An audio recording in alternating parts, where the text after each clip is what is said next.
Greetings! In this video I am going to be discussing Jesu, Joy of Man's Desiring on page 94 of the Christopher Parkening Classical Guitar Method, Volume 1. Now in this tutorial I'm going to be focusing specifically on the section that starts in measure 18 where we just have G pedal tones happening. It's G, G, G, just rolling away while we have chords on top of that. Now on that very first measure, I would encourage you, on the second beat we have this rolled chord and it says to use your thumb to go through everything. Well, if I do that, it pulls my hand way out of position and it's really tricky to jump back in time and consistently hit that B string that I need to jump back to. So one thing I recommend for a passage like this is to do the thumb, thumb, thumb, index, middle, ring. So I'm rolling through my fingers. I sweep with my thumb, sweep, pick, pick, pick. If I do that,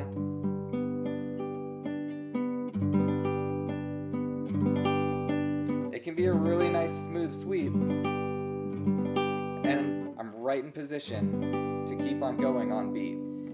So I'd encourage you, especially when we have pedal tones going, it helps to just stay on beat and maintain that rhythmic continuity.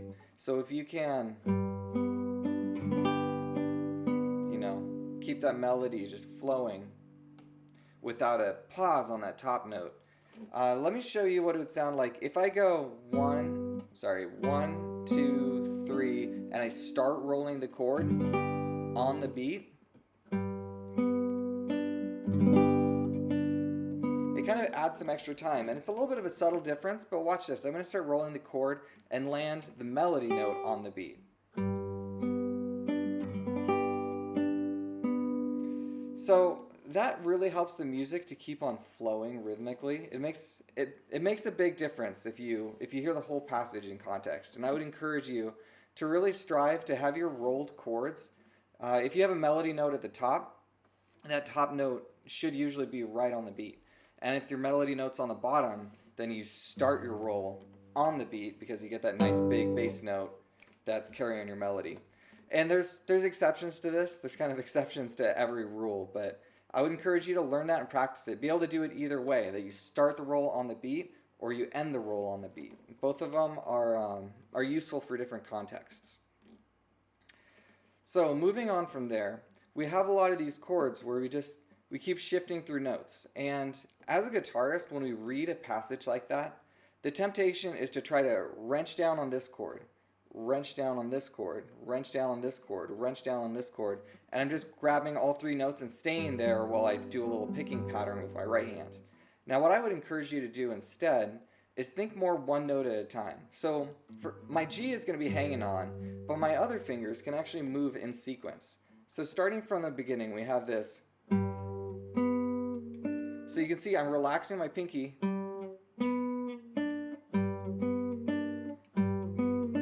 And you can hear that it moves, it has a very strong forward direction because I'm doing one note at a time instead of letting them ring out over each other. When they ring out over each other, it doesn't have as strong a sense of forward movement because this guy is kind of leaning over the top of the next guy. So I would practice that. Try this one note at a time.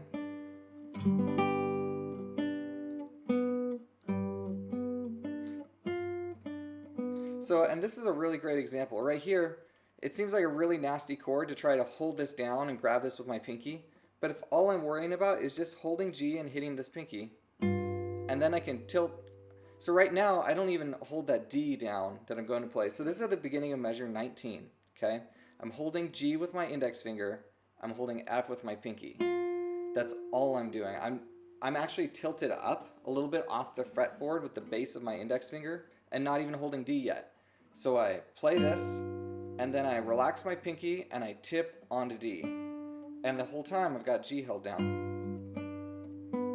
If I go one at a time, it's way less stress on my hand. And that's what helps you to kind of sustain through a passage that has a lot of holding down all these different notes. It's just hold down what you need to hold on to.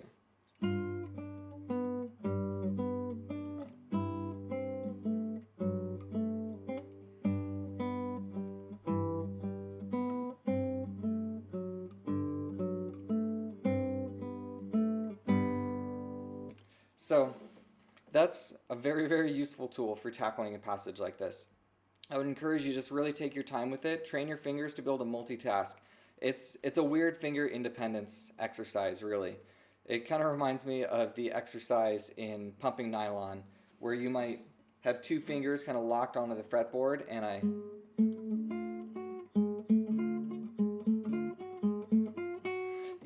you have two fingers that are stationary, and you have two fingers that kind of move in coordination. And it's a real brain stretch. And at first, it's a total nightmare, but once your hand gets used to it, you develop a lot more finger independence. And that's exactly what you need for situations like this, where this finger just stays anchored, and my other fingers are kind of dancing around it. And then all of a sudden, it's this finger, and these fingers are dancing around it. With practice, it gets really easy. So work on it, and you'll be rocking this piece like no problem. So I hope that's helpful. Thank you for watching.